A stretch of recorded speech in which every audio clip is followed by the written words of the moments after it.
We've seen a rise in fake AI-generated images and videos on social media following the Iran conflict. Joining me to dig deeper into this issue is the Professor of Artificial Intelligence at the University of New South Wales, Toby Walsh. Toby, thank you for your time. As we say, we're seeing that rise in images over the conflict. At what scale is this happening across the internet? It's become very widespread. The problem is that we've democratized the technology. We've made it incredibly easy. You don't need any expertise. You don't actually even need any money. Most of the tools these days are free, and they're increasingly realistic. It used to be there were some obvious tells. You could tell that it wasn't quite right. But it's becoming harder and harder to tell real from fake. And I do wonder what sort of world it's going to be where pretty much, anything you see on social media, you have to think maybe that's not real. It's a very easy trap to get into because they do look very realistic. What's the motivation behind this? Are people making money from these videos? Yeah, it's your attention as usual. That's what happens on social media. They're trying to get your attention, trying to interest you with some provocative images, it's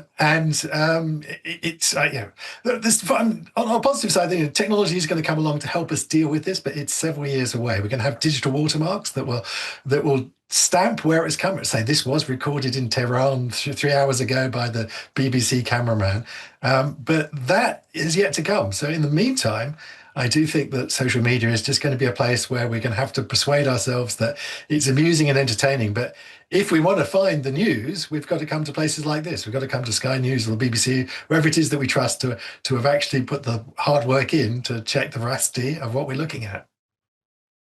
And just on that, what are your tips to tell so we don't fall victim to misinformation in the fog of war?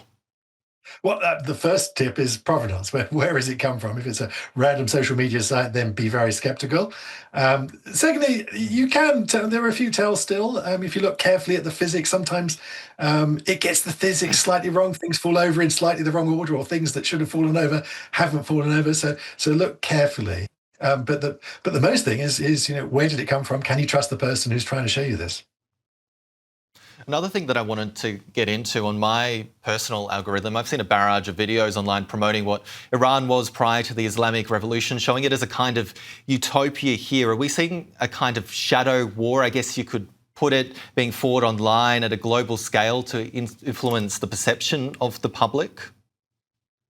We are, and that's not just humans that are trying to influence you. There are AI bots that are doing it as well, trying to do it at scale, manipulate the algorithms so that your feed gets full of this content. So yes, it is very much winning hearts and minds. Wars are fought not just physically, but in the hearts and minds of the public willing to put up with these things. And so there's definitely people trying to influence you in these ways. Again, if you want to make sure that you're getting the news, probably going to have to turn the TV back on.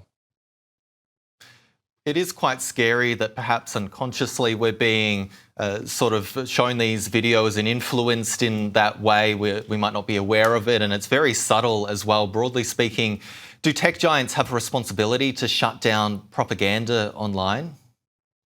Yeah, no, I'm glad we've got to this point. I think we do. I think we're not holding the social media giants, the tech giants, to enough accountability.